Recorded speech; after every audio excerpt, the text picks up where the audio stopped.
La nouvelle édition de notre livre La NBA c'est quoi, avec une couve collector de Wemby et un nouveau chapitre sur la draft, est disponible en exclusivité sur la Fnac. Mais attention, seulement sur Fnac.com, avec la livraison à domicile ou le retrait en magasin. Cette version collector avec ce chapitre sur la draft tombe à point nommé, avec une draft historique à venir avec plusieurs Français dans le top 10. Il y a peu de stock disponible, donc dépêchez-vous de commander votre exemplaire. Et si on écoule tout le stock, il sera sans doute disponible à l'achat en physique dans tous les Fnac de France. En commandant le livre dès maintenant, vous aidez directement votre chaîne préférée, le crossover. Alors, on compte sur vous.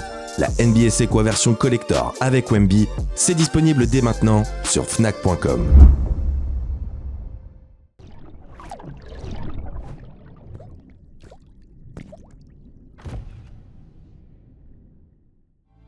Bienvenue à tous dans la Grande Ligue, l'émission qui vous raconte la fabuleuse histoire des franchises NBA. La NBA est un univers impitoyable qui glorifie la loi du plus fort. Pourtant, le plus fort ne gagne pas à tous les coups. Une blessure, une décision arbitrale ou même simplement de la chance peuvent rebattre les cartes et changer radicalement le cours d'une série. Après tout, même les plus grandes équipes ont connu leur lot de chokes. En revanche, quand ces chokes sont trop réguliers, c'est qu'un mal plus profond existe, la peur de gagner. La franchise dont nous allons vous parler aujourd'hui a longtemps eu peur de gagner. Son franchise player a même été l'incarnation du loser. Ironie de l'histoire, il s'est ensuite relevé comme un underdog ultime pour nous offrir l'un des, si ce n'est le plus beau titre de tous les temps. Alors, on part au galop, soleil couchant, vers la patrie des dollars et du pétrole. Dallas et Mavericks, nous voilà. Vous êtes prêts? Let's go! My friend Wilt, Norman Chamberlain, was far and away the best player I've ever played against. To the All-Star game, number one, Oscar Robertson. To Kareem, skyhook, way rocked the baby to sleep and slammed up. Magic and Larry saved the NBA. Isaiah Thomas. At the buzzer, Michael Jordan has won it for Chicago. There's the green shade, yes. Lakers have two. Bryant to shot. Steps over Toronto. Shot from Parker. Mark Nowitzki rising when it matters most. Getting it down. Up for the layup. Oh, blocked by James. Steal. Curry throws it up to Durant.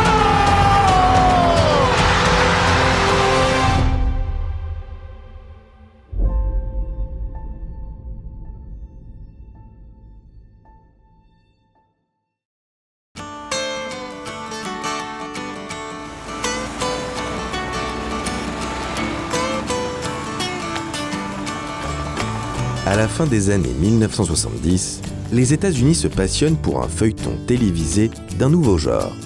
Son nom, Dallas. Ton univers impitoyable.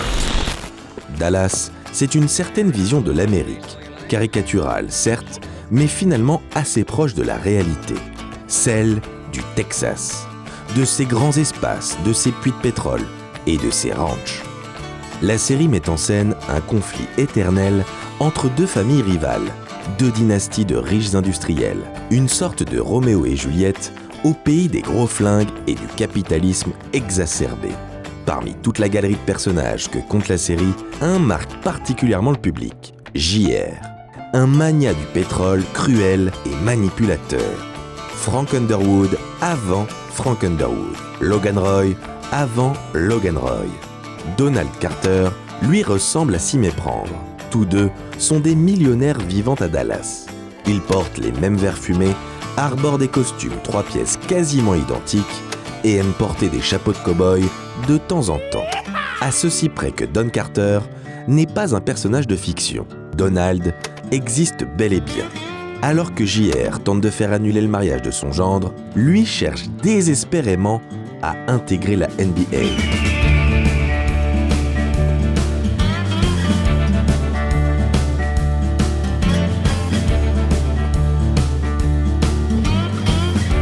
équipe de basketball à Dallas. L'idée ne date pas d'hier et lui a été soufflée par un homme d'affaires californien, Garn Eckhart. Don a immédiatement adhéré au projet, un cadeau pour sa femme qui a joué au basket lorsqu'elle était au lycée. Le projet devient plus concret à partir de 1978 quand Carter rencontre Norm Sonju, le président des Buffalo Braves. Ce dernier souhaite déménager sa franchise au Texas, mais la NBA refuse. Les Braves partent finalement à San Diego en Californie, pendant que Sonju, lui, reste à Dallas. Les deux hommes d'affaires, désormais associés, tentent alors de mettre la main sur les Milwaukee Bucks et les Kansas City Kings, deux équipes en proie à des difficultés financières. Mais là encore, le projet est stoppé net lorsqu'il s'agit de parler de délocalisation. Le constat est simple. Personne ne veut entendre parler d'une équipe de basket dans le Texas, et encore moins à Dallas. Pour cause, par le passé, la ville a déjà eu le droit à son équipe professionnelle, les Chaparrals en ABA. Un fiasco total. Le Texas n'est pas un état de basket et il compte déjà 2 franchises NBA, les Spurs à San Antonio et les Rockets à Houston. En ajouter une 3e relèverait du suicide. Mais en bon texan, Carter et Sonju sont des hommes de défi. Tant pis pour l'achat, ils passeront par l'expansion. D'abord réticent, le commissionnaire Walter Kennedy finit par accepter. Carter et Sonju tiennent enfin leur franchise. Il ne reste plus qu'à lui trouver un nom.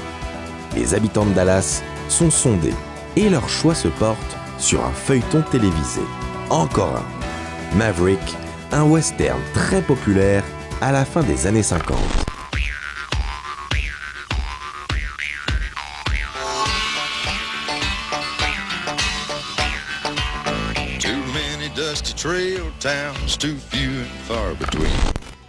Un nom qui colle parfaitement à l'identité texane et qu'on peut traduire en français par tête brûlée ou non conformiste.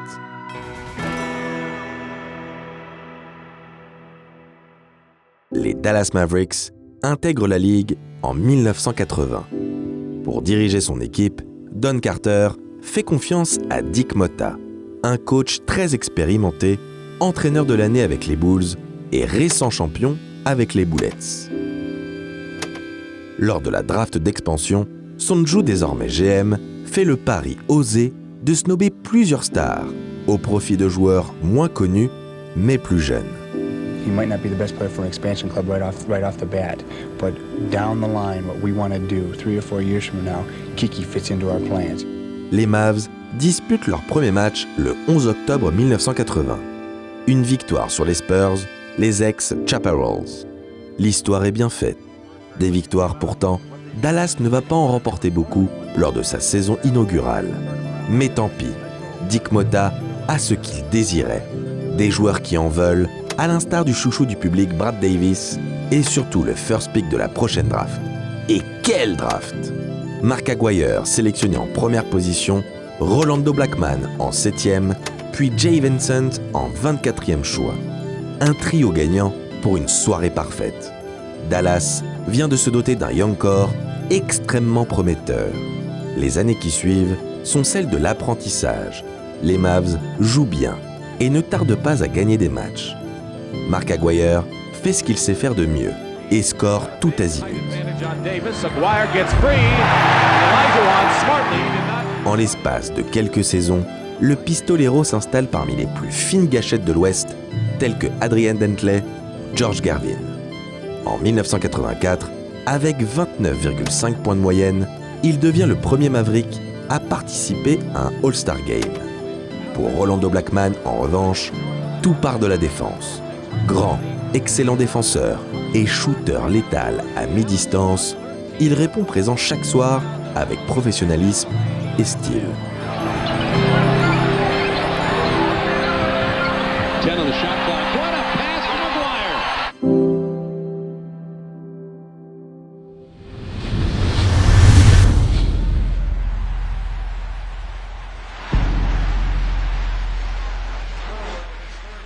En 1984, les Mavs se qualifient pour les playoffs pour la première fois de leur histoire.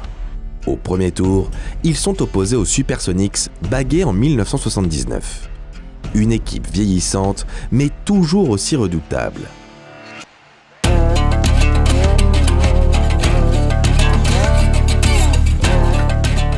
Guidés par la fougue de la jeunesse, les hommes de Dick Motta poussent Seattle à livrer un match 5 décisif. Un bel exploit que les dirigeants de la franchise n'avaient pas anticipé.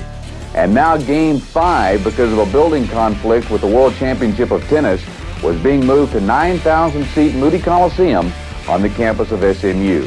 La Reunion Arena étant occupée par un tournoi de tennis, Don Carter est contraint de délocaliser la rencontre cruciale dans le modeste Moody Coliseum. Mené 93-86 à 2 minutes du buzzer final, Dallas est au bord de l'élimination. C'est alors que le public entre dans une transe collective. Galvanisés par leurs fans, les Mavs initient un comeback légendaire. Triple team.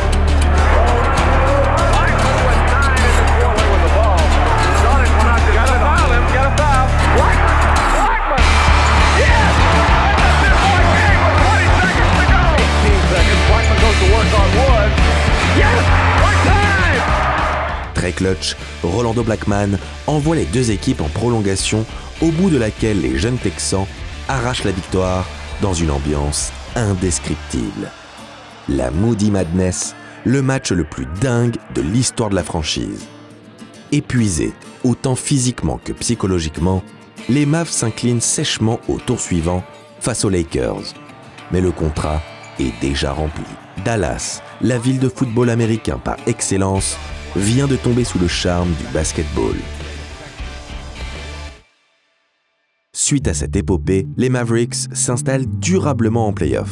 En interne, le GM Norm Sonjo abat un travail de l'ombre remarquable et draft pépite sur pépite. Le meneur gestionnaire Derek Harper, un pur produit de son époque. Sam Perkins, dit Big Smooth, un stretch forward avant l'heure. Et l'Allemand Detlef Schrempf, futur double meilleur 6e homme de l'année. Malheureusement, Dallas ne parvient pas à transformer l'essai en post-season. Battu par Portland en 1985, puis de nouveau étrié en demi de conférence un an plus tard par les Lakers. You know, when you think about the West, most everybody is touting the Lakers to win that conference, but they usually add if they get by Dallas. Let's consider Dallas for a moment. They had a tough time last night, but the Mavs have had their best season ever. En 1987, la franchise établit son meilleur bilan avec 55 victoires. Favoris, les Mavs essuient un upset retentissant face aux Supersonics, assassinés par Dale Ellis, un ancien de la maison transféré à Seattle à peine quelques mois plus tôt.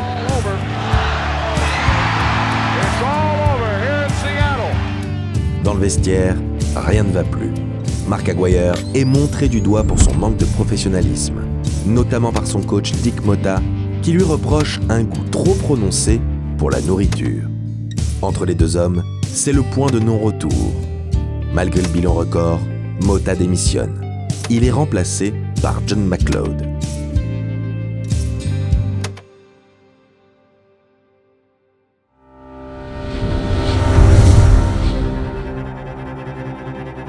La grève prend bien et les Mavs reviennent encore plus fort la saison suivante. Grâce à un duo Aguirre-Blackman au sommet de son art et un banc à la profondeur remarquable, Dallas se ferait facilement un chemin jusqu'au final de conférence. Elle y retrouve sa bête noire. Les Lakers, quadruple champion NBA, et en route pour le premier back-to-back de l'ère moderne. Face au Showtime, la bande à Aguirre offre une résistance héroïque et remporte ses 3 matchs à domicile. Dos au mur, les champions en titre sont contraints de livrer un Game 7. Un Game 7 accroché pendant lequel Dallas joue pleinement sa chance. Malheureusement, Magic Johnson sort de son trou lors du 4e quart-temps pour envoyer les Angelinos en terre promise. Les Mavs peuvent nourrir des regrets. Ils viennent de passer à un match des finales NBA. Cette défaite met un coup d'arrêt définitif à ces Mavericks version 80s. C'en est trop. L'ailier demande son transfert. Initialement envoyé à Indiana, il fait volontairement capoter le deal pour rejoindre les Bad Boys de son ami d'enfance et numéro 2 de la draft 1981, Isiah Thomas. Dans la Motown, Aguirre change radicalement, passant d'attaquant prolixe à défenseur d'élite. La pièce manquante qui permettra à Détroit de remporter le titre. À l'été 92, Rolando Blackman, devenu le scoreur le plus prolifique de l'histoire de la franchise, quitte Dallas pour New York. Dans le Texas, c'est la fin d'une ère.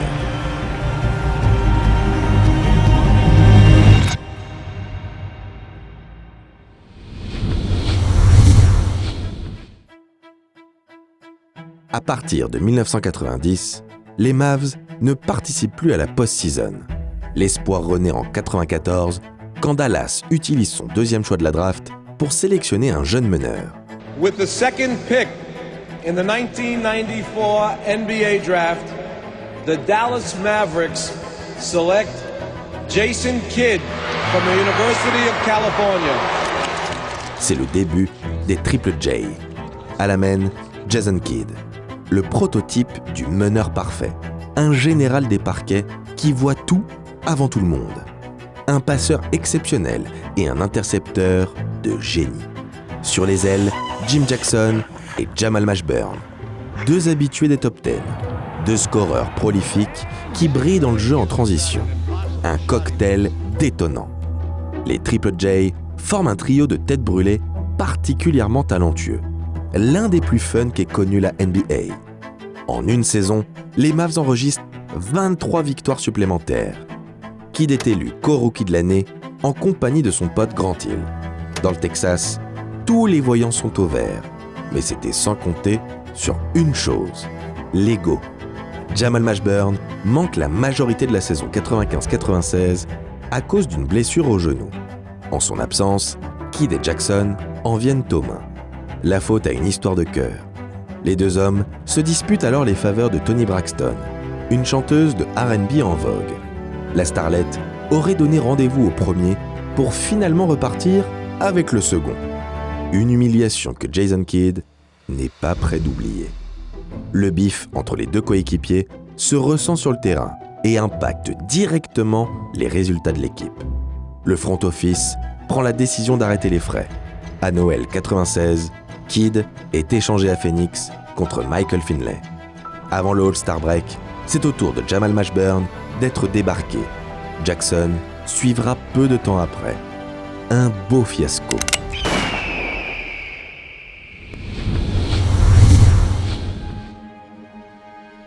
Après la courte parenthèse Triple J, les Mavs sont au fond du trou. Dans l'espoir de redresser la barre, le front office offre le poste d'entraîneur à un homme d'expérience, Don Nelson.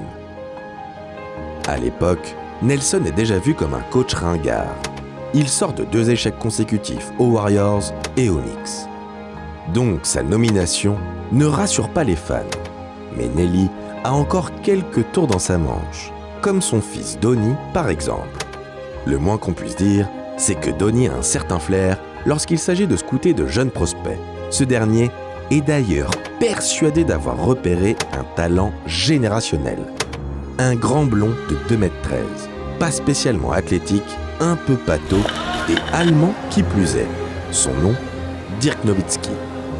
With the 9th pick in the 1998 NBA draft, the Milwaukee Bucks select Dirk Nowitzki from Würzburg, Germany.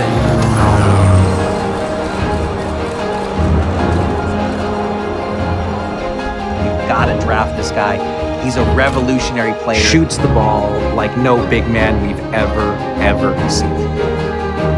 Lors de la même soirée, Nelson en profite également pour mettre la main sur un autre gringalet, un certain Steve Nash. Dallas hérite de 2 illustres inconnus dont personne ne veut. Auprès de ses détracteurs, Don Nelson passe définitivement pour un vieux fou. Il va leur prouver le contraire, mais pas tout de suite.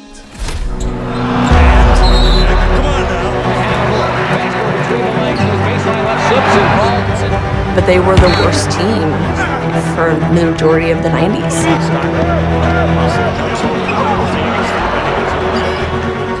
Car les débuts de Dirk Nowitzki se révèlent pour le moins compliqués. l'Allemand doit attendre le 5 février 1999 et la fin du lockout pour enfin fouler les parquets de la Grande Ligue. À cause du lockout, l'ailier fort n'a pas eu le temps de s'entraîner avec ses nouveaux coéquipiers. Il n'est tout simplement pas prêt. Les critiques incessantes, parfois xénophobes, ne font que renforcer son mal-être. Dirk ne se sent pas chez lui dans le Texas et pense à rentrer au pays.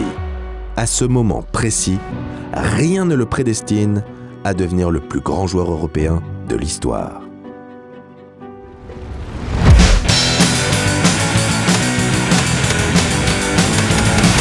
The wrong commitment, I'm getting a suit back. It also fits me. À Dallas, le bug de l'an 2000 porte le nom de Mark Cuban. À 41 ans, l'homme d'affaires débourse pas moins de 280 millions de dollars pour acquérir la franchise. Petit génie de la tech, devenu milliardaire après le rachat de sa société Broadcast.com par le géant du web Yahoo, Cuban est un proprio d'un nouveau genre. Comme Jerry Bush en son temps, le président des Mavs bouscule les codes. Il n'est pas issu du monde sportif. Il est jeune, cool, hyperactif et n'hésite pas à donner de sa personne. Mark Cuban wakes up in the morning thinking about how his team can win and goes to sleep at night thinking about how his team can win and spends all day thinking about how his team can win. Que ce soit en investissant de sa fortune personnelle pour améliorer les infrastructures et la logistique de son équipe, en achetant notamment un Boeing 747 pour que ses joueurs puissent voyager dans les meilleures conditions. Mark put a lot of detail in owning the team. So the locker room was nicer, the towels, robes. We got a new plane, we stayed at a nicer hotel. Ou en étant présent chaque soir, au bord du terrain, à donner de la voix et à encourager ses hommes. Quitte à en faire parfois un peu trop. Souvent même. Les arbitres peuvent en témoigner. C'est ça le style Mark Cuban, le Zuckerberg de la NBA. Un savant mélange entre extravagance et omniprésence. Grâce à lui, les joueurs n'ont plus qu'à se concentrer sur le basket. Dirk, qui jusqu'ici traînait son spleen, va beaucoup mieux. Il s'est fait un meilleur ami en la personne de Steve Nash et a trouvé ses repères sur le parquet. Il boucle sa saison sophomore à 17,5 points de moyenne et est même sélectionné pour le concours à 3 points du All-Star Weekend. Les spécialistes commencent à entrevoir le potentiel dingue du gamin. Dirk ne sera jamais un grand défenseur, certes, mais il a tout pour devenir la plus fine gâchette que l'Ouest ait connue.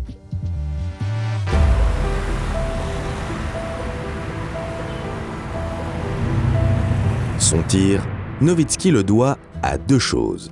Une éthique de travail remarquable et son mentor, Holger Geschwindner.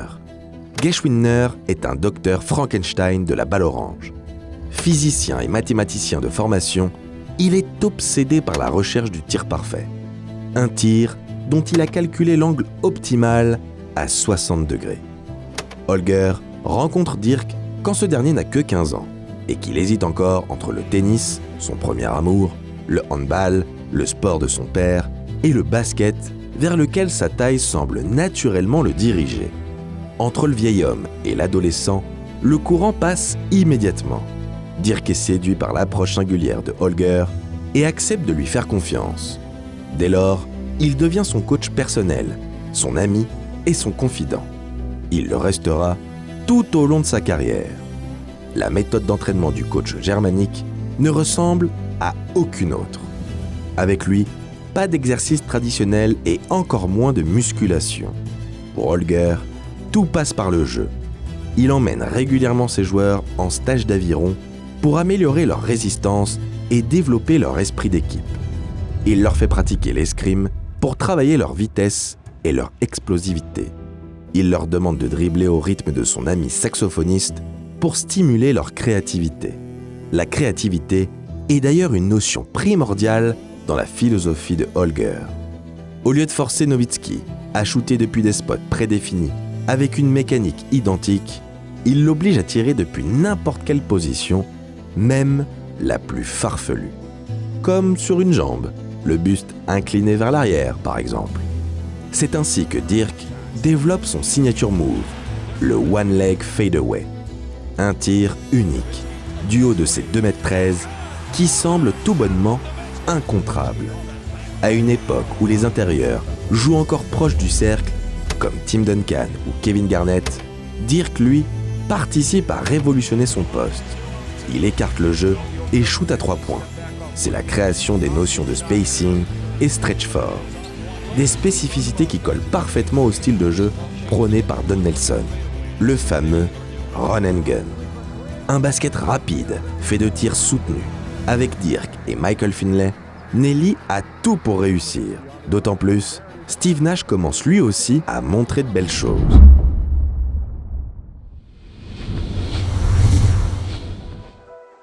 I had some great teammates. I always thank Steve Nash and Michael Finley to kind of help get my career going. They were really supportive when I was going through tough times early in my career. And Dirk's a lifelong friend. You know, we came to Dallas the same day he was drafted. I was traded. Both of us young and green, and him in particular because he came from a small town in Germany all the way to the NBA. I luckily had 2 years in the league and was kind of able to help show him the ropes, and not only about the league, but American culture and life. We lived in the same apartment complex.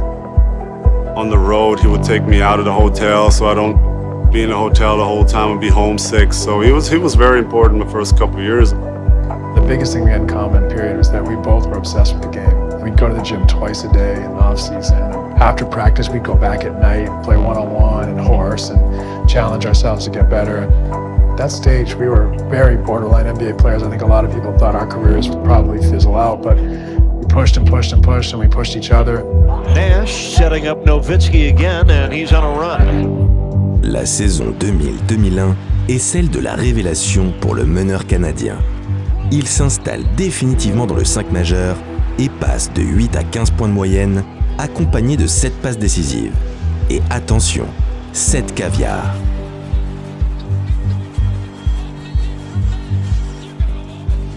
Niveau offrande, on fait difficilement mieux que Steve Nash. Grâce à son nouveau chef d'orchestre, le Nelly Ball porte enfin ses fruits. Dallas enchaîne les victoires et se qualifie pour les playoffs pour la première fois depuis 1990. Pour leur grand retour, les Mavs tombent sur du très lourd, le Jazz des éternels John Stockton et Karl Malone. Rapidement menée 2-0, la bande à Don Nelson n'est plus qu'à une défaite de l'élimination. C'est le moment choisi par Dirk Nowitzki pour sortir 2 matchs titanesques à 33 points et remettre les deux équipes à égalité. Lors du Game 5, c'est au tour de Finley de se mettre en évidence. Impérial tout au long de la rencontre, l'arrière arrache la victoire d'une passe clutchissime dans les dernières secondes.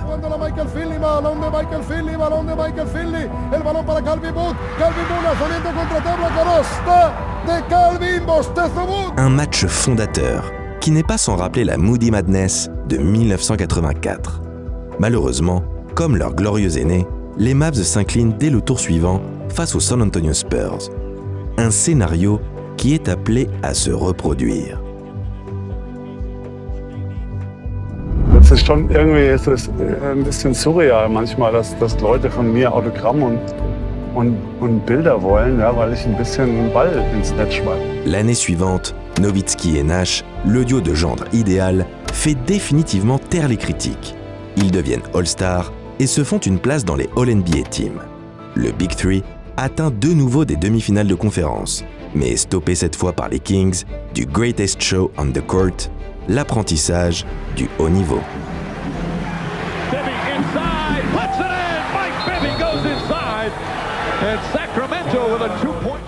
En 2003, après 4 saisons de rodage, les Mavericks sont fin prêts.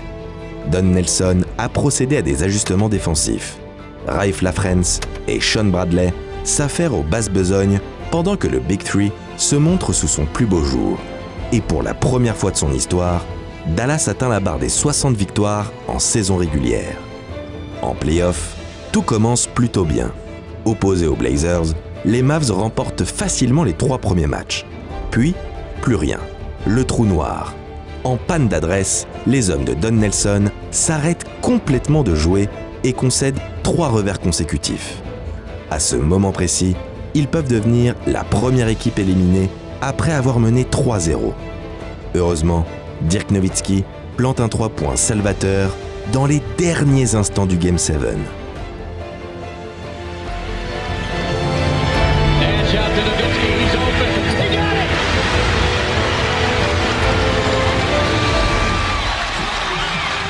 Les Mavs se sont fait peur et ce n'est pas prêt de s'arrêter. Au tour suivant, Dallas retrouve une vieille connaissance, Sacramento. Cette fois, la série est nettement plus accrochée. Et c'est encore Dirk Nowitzki qui clôt le débat d'un Game 7 stratosphérique. 30 points, 19 rebonds et c'est assez rare pour le souligner, une prestation défensive très solide. Le troisième tour nous offre une affiche 100% texane aux allures de finale NBA avant l'heure. La fameuse rivalité de L35, du nom de la route qui relie Dallas à San Antonio. Les Mavs pensent avoir fait le plus dur en allant chercher une victoire à l'extérieur dès le Game 1. Malheureusement, la confrontation bascule lors du troisième match quand Dirk Nowitzki heurte violemment Manu Ginobili. Touché au genou, l'Allemand est indisponible pour le reste de la série. Sans son wunderkind, Dallas fait de son mieux pour résister, mais s'incline avec les honneurs face aux futurs champions. Le Big Three peut nourrir de gros regrets. Sans la blessure de son meilleur scoreur, il avait tout pour soulever le trophée Larry O'Brien. Il n'en aura plus jamais l'occasion.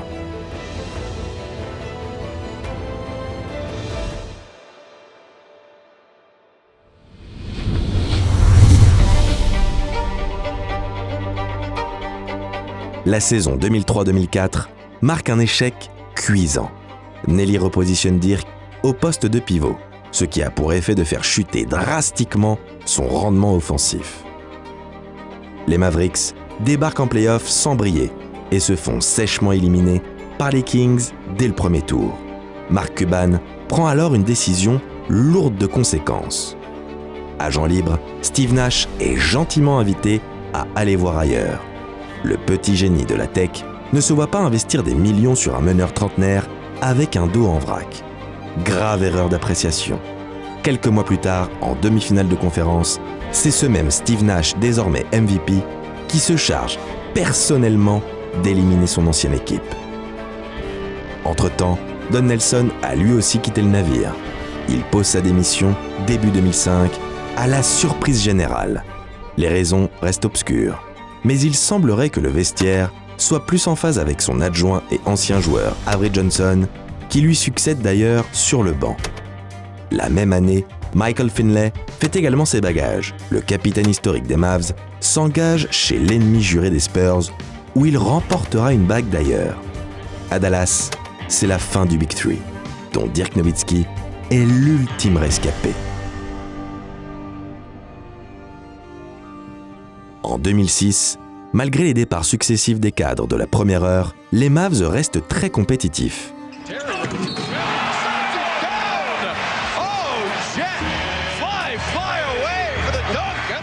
Le wunderkind se trouve un nouveau lieutenant en la personne du Jet, Jason Terry. Un excité de la gâchette aux célébrations les plus iconiques du game. Après avoir sweepé Memphis, Dallas tombe de nouveau sur San Antonio pour ce qui est désormais un classique de la conférence Ouest. Dans le Texas, l'heure est au règlement de compte. Entre les deux ennemis jurés, l'animosité atteint son paroxysme lors du troisième match, quand le Jet envoie un coup de poing directement dans les valseuses de Michael Finley. Pas de sentiment. À la guerre, comme à la guerre. Revanchards, les Mavs poussent les champions en titre à livrer une ultime bataille. Devant toute la rencontre, Dallas voit son avance fondre comme neige au soleil. À 30 secondes de la fin, Manu Ginobili donne l'avantage aux Spurs pour la première fois de la soirée.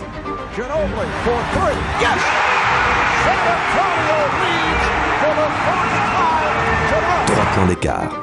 Il reste un peu plus d'une possession à jouer. Balle Nowitzki. Nowitzki goes right at Bowen.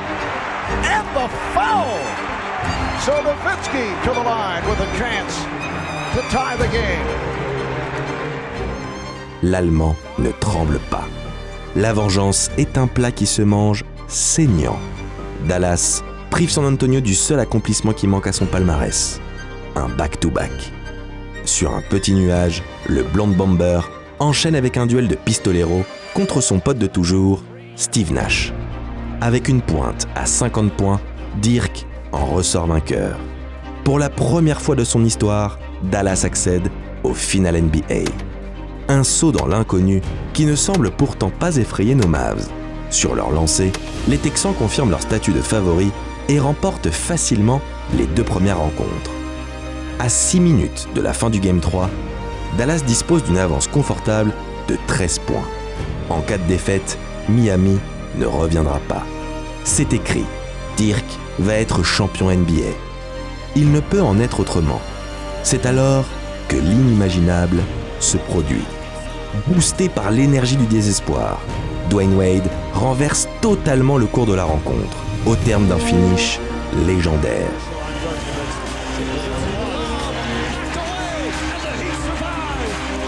Du côté de South Beach, l'espoir renaît, pendant que le doute s'empare des Mavs. Frustré, touché moralement, Dirk ne met plus un pied devant l'autre et envoie brique sur brique. D'ordinaire, si calme, le teuton laisse éclater toute sa colère. Le momentum a changé de camp. Le Wunderkind vient de louper son rendez-vous avec l'histoire et il n'est pas prêt de se représenter.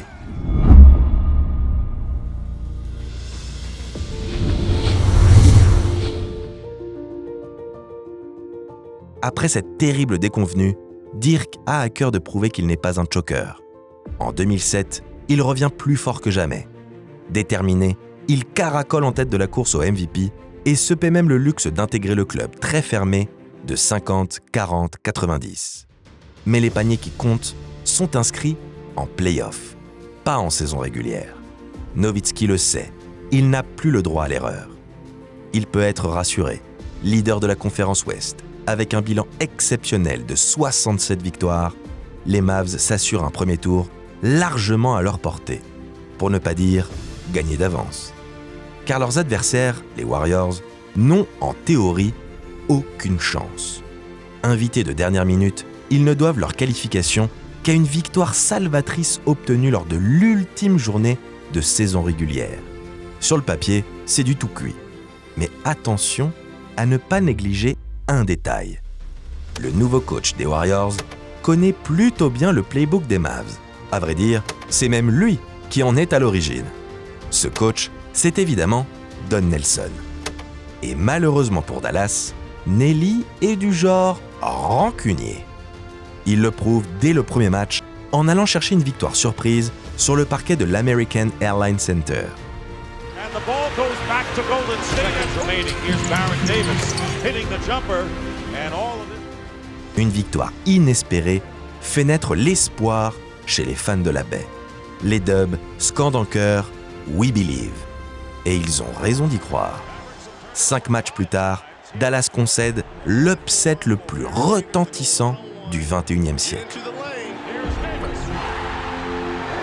What a playoff. The Heat, the defending champs, go out in 4 straight.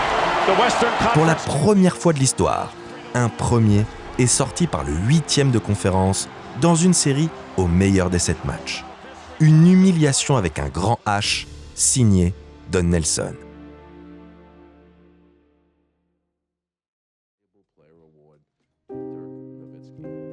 Dirk n'a pas pesé autant qu'il aurait dû. Quelques jours plus tard, l'Allemand devient le premier joueur européen à être sacré MVP de saison régulière. Dépité, il pense d'abord refuser le trophée, puis l'accepte finalement à contre-cœur. Ce qui devait être la plus belle soirée de sa vie vient de virer au cauchemar. Nowitzki a beau être le good guy par excellence, il n'en demeure pas moins un compétiteur féroce. Ces 2 gifles consécutives l'ont blessé dans son ego.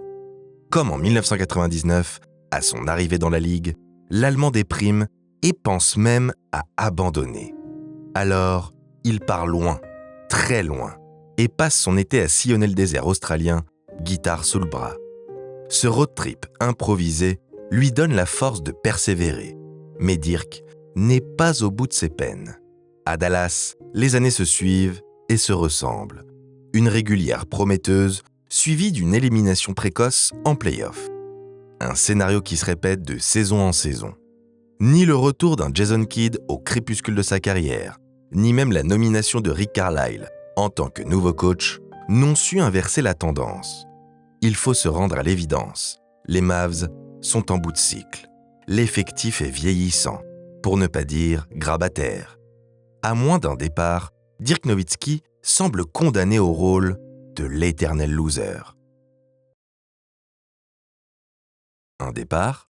La question se pose à la Free Agency 2010. Agent libre, le Wunderkind a deux options devant lui.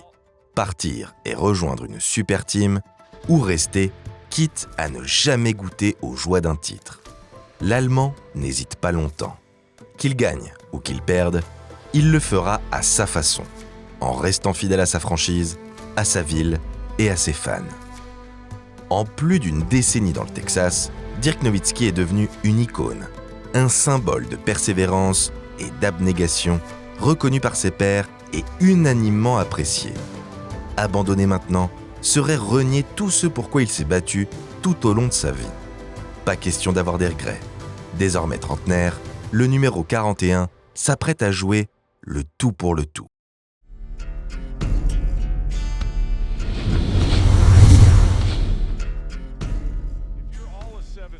Gonflés à bloc, les Mavs réalisent un début de saison du tonnerre. Grâce au renfort de Tyson Chandler, les hommes de Rick Carlisle disposent enfin d'un point d'ancrage solide dans la raquette, d'un protecteur de cercle capable de pallier les errances défensives de leur franchise player.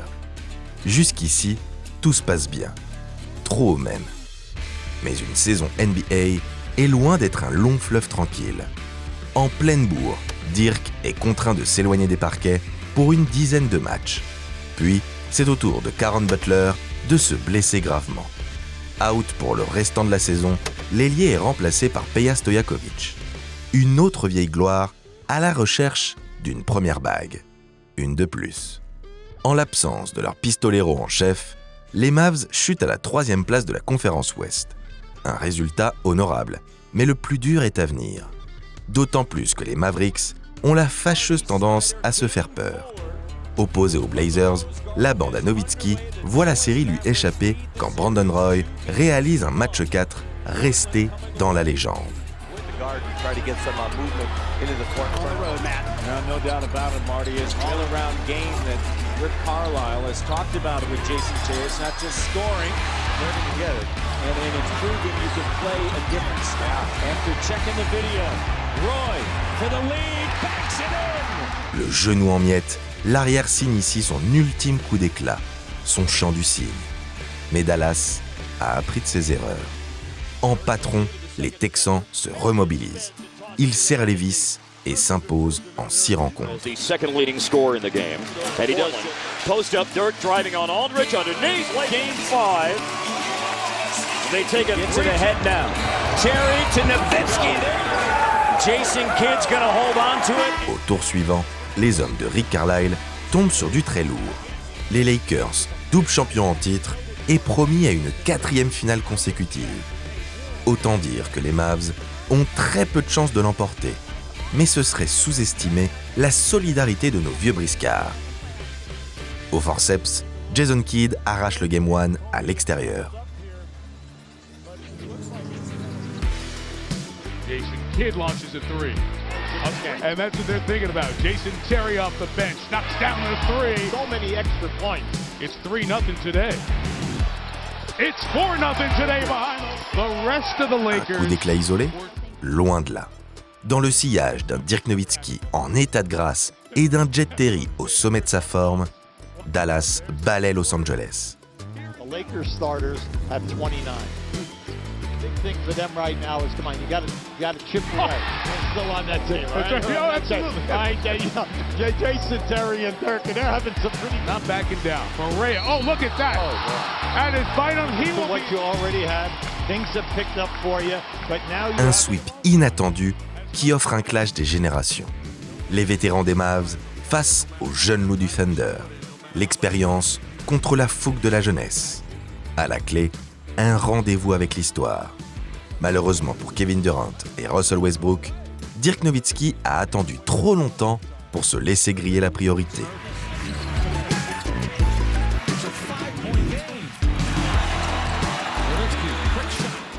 48 points au Game 1, puis un comeback héroïque au match 4, propulse Dallas au firmament.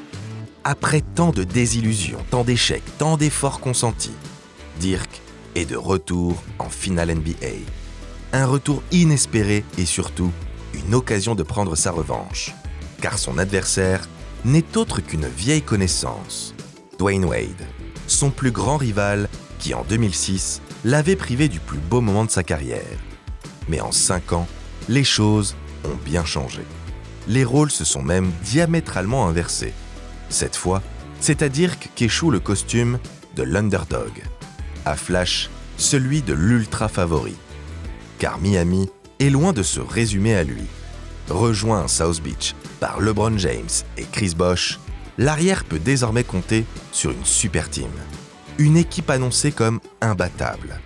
Les Heatles n'ont pas seulement l'intention de remporter un titre, ni 2, ni 3, mais bien d'établir une dynastie durable, de marquer à jamais l'histoire du basket. Face au plus grand défi de sa carrière, Dirk Nowitzki doit réaliser l'impossible.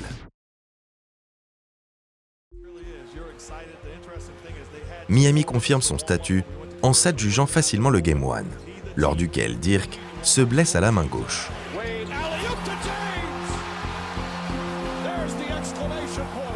Décidément, quand ça ne veut pas, au match suivant, le Heat a l'occasion de consolider son avantage à domicile.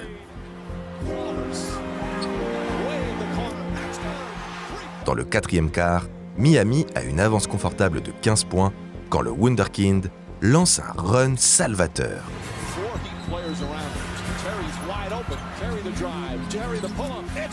Dallas s'impose sur le fil, mais concède le Game 3.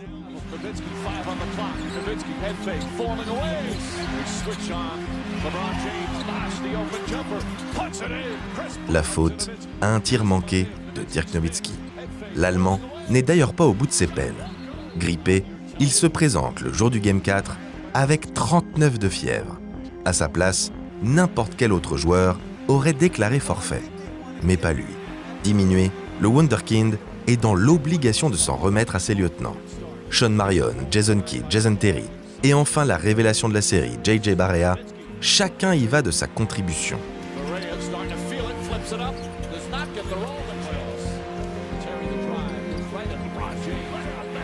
Mais quand arrive le money time, c'est bien à l'Allemand de reprendre ses responsabilités.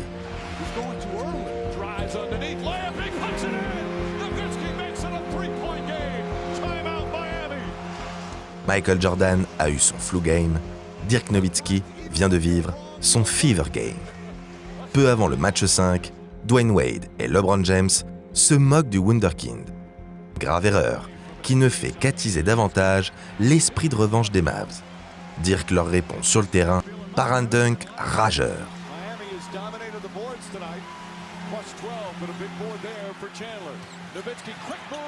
La série vient définitivement de basculer.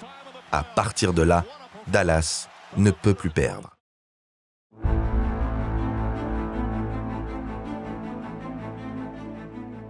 Le 12 juin, à l'American Airlines Arena de Miami,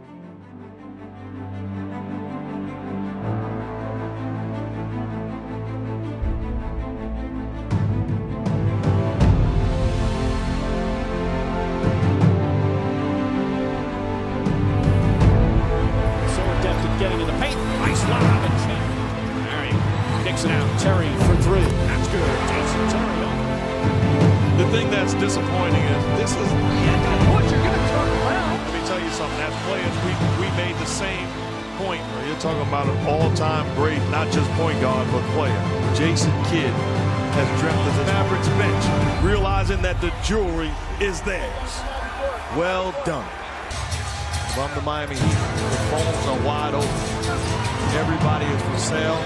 16.1 seconds remaining. Terry gets it. And the Heat will not foul. Sean Marion dribbles it out.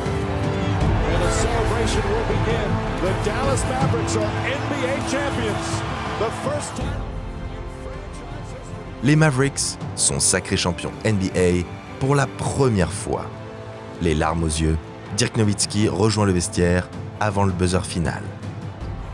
En exorcisant ses démons, il vient de remporter l'un des plus beaux titres de l'histoire de la NBA. Un titre inattendu qui vient récompenser des années de dur labeur. Pour Dirk, Jason Terry, Mark Cuban et tous les autres, le rêve est enfin réalisé. L'happy end parfait.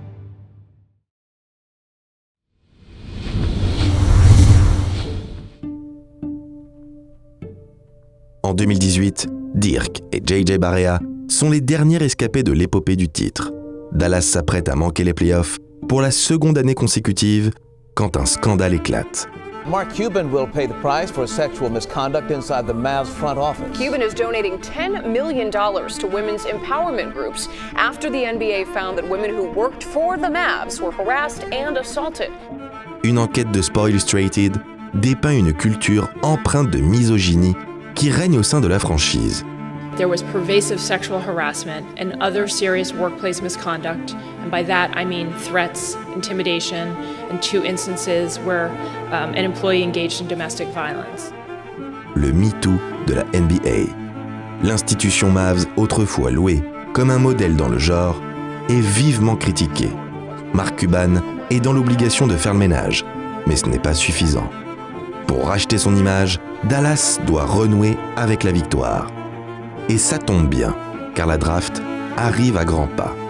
Le 21 juin 2018, le front office texan monte un trade. Le pick 5, Trae Young, contre le pick 3 des Atlanta Hawks, un jeune Slovène MVP du Final Four de l'Euroleague a seulement 18 ans. The Atlanta Hawks select Luka Doncic. In desperation, Luka Doncic!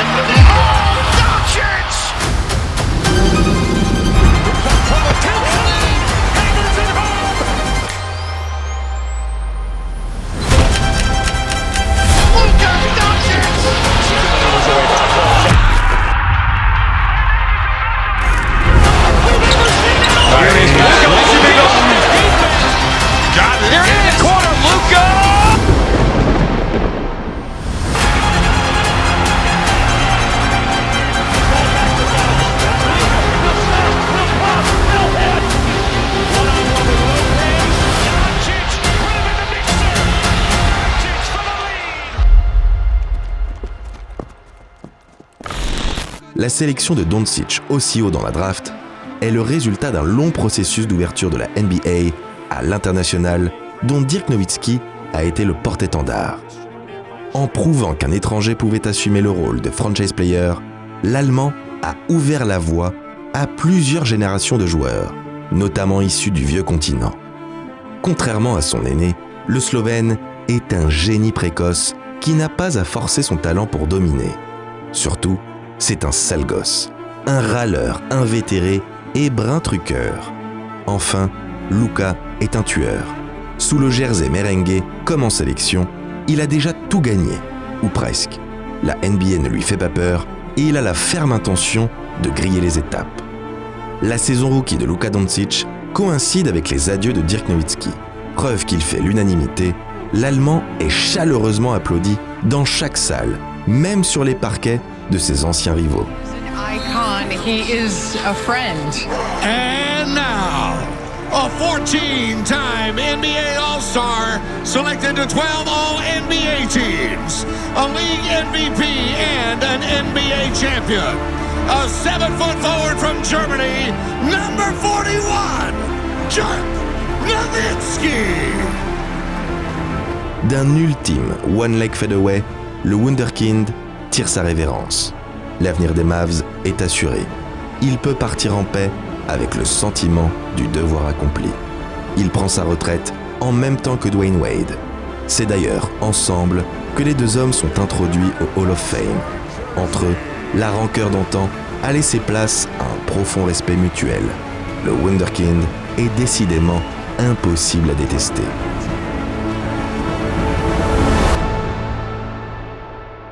La passation de pouvoir est actée. Luka est désormais le seul maître à bord. Rookie de l'année 2019, le Wonderboy a déjà dépassé toutes les attentes. Il a établi plusieurs records de précocité et affiche un niveau de jeu digne d'une superstar. Statut qu'il confirme dès sa saison sophomore. Avec une facilité déconcertante, le gamin multiplie les triples-doubles et les coups d'éclat.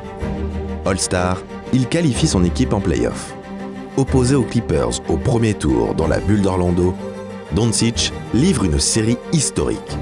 En l'absence de Kristaps Porzingis, il prend le jeu à son compte et inscrit 70 points en combiné lors de ses 2 premiers matchs de post-season, du jamais vu depuis George Mikan. Au Game 3, il réalise un triple-double sur une jambe. Malgré la douleur, il récidive au match suivant et ajoute un buzzer beater pour arracher la victoire en prolongation. Bang! Bang! It's good!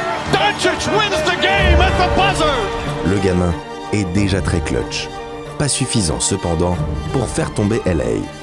Le scénario se répète la saison suivante. Cette fois, Luka pousse les Clippers à livrer 7 matchs, 7 rencontres stratosphériques de la part du Slovène, dont un Game 7 à 46 points et 14 passes. Des chiffres d'un autre âge. En 2021-2022, Luka continue de marcher sur l'eau, mais se blesse quelques jours avant les playoffs.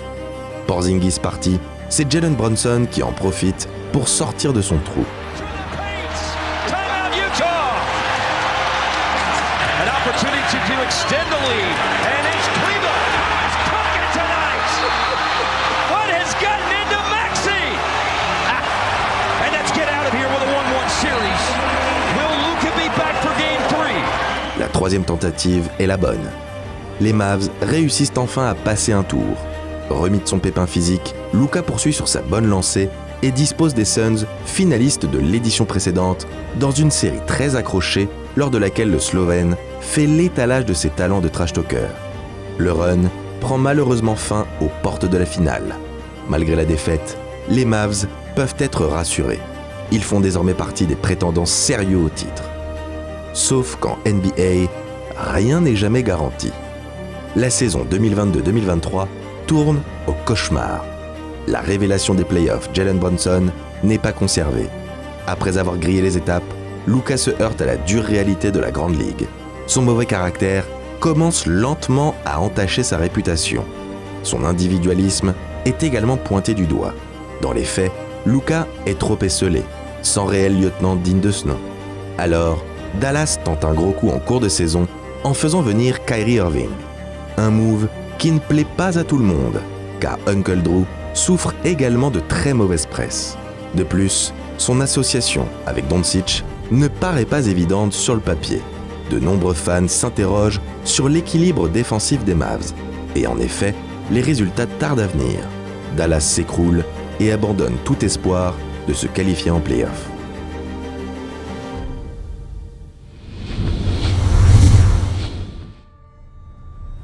Malgré la contre-performance, le front office choisit de prolonger Kyrie Irving à l'été 2023. Un choix polémique, mais qui s'avère payant. Car les Mavs prennent la NBA de court. Fantastique, Kyrie Irving et Luka Doncic prouvent que les grands joueurs trouvent toujours un moyen de coexister. À Luka, le rôle du chef d'orchestre. À Kyrie, celui du soliste à qui on demande de clore le bal. Entouré de bons role-players comme Derrick Jones Jr., P.J. Washington ou encore Daniel Gafford, le duo déjoue tous les pronostics. MVP-esque, Luka Magic se paie même le luxe de sortir sa bête noire Angelino au premier tour des playoffs. La vengeance est un plat qui se mange glacial. Sur leur bonne lancée, les Mavs disposent successivement du jeune Thunder, premier de conférence, puis des surprenants Timberwolves, tombeurs des champions. À 25 ans seulement, Luka Doncic s'apprête à participer à sa première finale NBA, l'occasion d'inscrire son nom en lettres d'or dans l'histoire de la NBA. Confronté aux Celtics, c'est au tour de Kyrie Irving de prendre sa revanche. En face, Kristaps Porzingis a également un message à faire passer à ses ex-coéquipiers. Tous les ingrédients pour assister à une finale d'anthologie. Elle sera pourtant à sens unique. Méconnaissables, les Mavs sont dépassés par l'armada bostienne. Magnifique tout au long de la campagne, Uncle Drew balbutie son basket. Trop esselé et peut-être dépassé par l'enjeu, le Wonderboy perd ses moyens et laisse exploser sa frustration sur les arbitres. Dallas n'a tout simplement pas été à la hauteur de l'événement. possible. Banner number 18 has been secured. The Celtics are NBA champions. Luka Doncic a manqué son rendez-vous avec l'histoire. Le problème, quand on manque ce genre de rendez-vous, c'est qu'on ne sait pas s'il se représentera un jour. Ça, les Mavs ne le savent que trop bien. L'histoire des Dallas Mavericks, c'est celle d'une bande de cow-boys, peut-être un peu trop tendres, mais droits dans leurs bottes. Des as de la gâchette qui n'ont pas toujours dégainé au bon moment, victimes de la dure loi du Far West, mais dont l'ultime chevauchée restera à jamais gravée dans les mémoires. Être un Maverick, c'est ça. Ne pas se trahir, rester soi-même quoi qu'il en coûte. Se montrer fidèle à sa franchise, à sa ville, à ses fans. Surtout, continuer à croire que les échecs du passé ne nous définissent pas et qu'il n'est jamais trop tard pour aller de l'avant. Dirk Nowitzki en est la preuve vivante, un exemple d'humilité, de travail et de résilience. Luka Doncic saura-t-il suivre ses pas? Réussira-t-il à se remettre en question? Acceptera-t-il de changer avant que la frustration ne l'emporte? À lui d'en décider.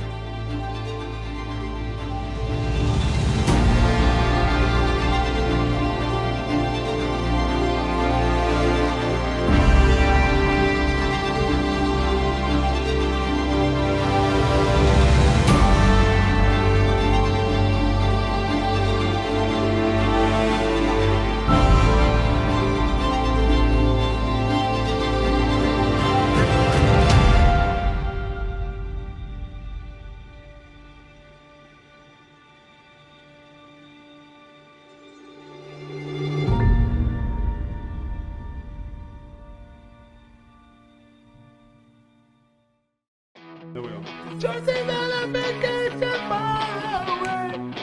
Come around and talk it over. So many things that I wanna say. You know I like my girl a little bit older.